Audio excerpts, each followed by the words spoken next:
Well, thank you, Ken.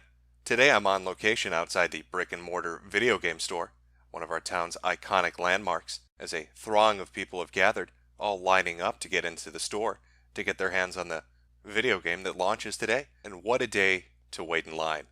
Clear, beautiful skies, moderate, temperate weather makes it the perfect time to queue up to get your hands on the next digital entertainment phenomena.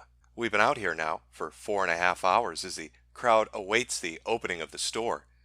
And wait, what is that? There seems to be a commotion going on over the street. A man is screaming. He appears to have a gun. Ken, are you getting this? Studio, are you seeing this? This man has a gun. I'm not sure what he's saying something to the crowd. It's hard to make out what he's saying exactly, but I'll try to. Something about a Dex and being lied to. Appears to be holding a switch that's showing an orange screen. I'm not sure the significance of that. Oh my God, he's pointing the gun at himself. Camera, pan away now. Pew pew. He shot himself. This man has committed suicide outside the video game store. I know we can't show this on camera. Can somebody pixelate that? We have children watching. The crowd is in shock. People are not moving at all. They're stunned in silence. What an absolute tragedy. It's going to take years and years of therapy to cope with this. So let's look at what the weather forecast has in store for us as they get over this psychological trauma. From the southwest, it looks like we have a warm front moving up, warm front Nightingale, as Google has unfettered access to millions and millions of American healthcare records without their consent or authorization. Google has been deemed secure enough and trustworthy enough to have this information, even though there is no oversight. What could possibly go wrong? Off the coast of Florida, it looks like we have a tropical storm gathering strength.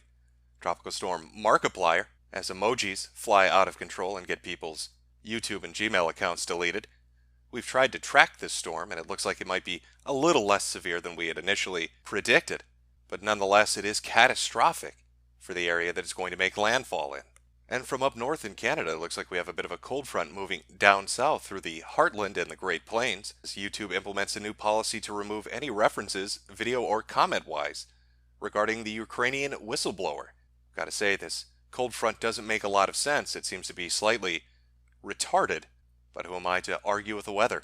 And finally, off the west coast of Oregon, we have a bit of a low pressure front moving in. Hard to predict exactly where it's going to go, as it took an entire 5 days of sitting there to show any signs of life. The head of YouTube Gaming personally assured a hacked YouTube account that he would get involved and get it taken care of, and yet nearly a week went by with nothing happening. That's the trouble with those low pressure fronts. You just can't take them at their word. Studio, seems the crowd is still shook up over this tragedy that's happened today outside the video game store, as a man lay dead by his own hand. I can empathize with the impact of a tragedy, like the tragedy of Susan not paying me my fucking money. Now let's throw it back to the studio, where Ken and the crew have a new report on the perfect way to raise a watermelon.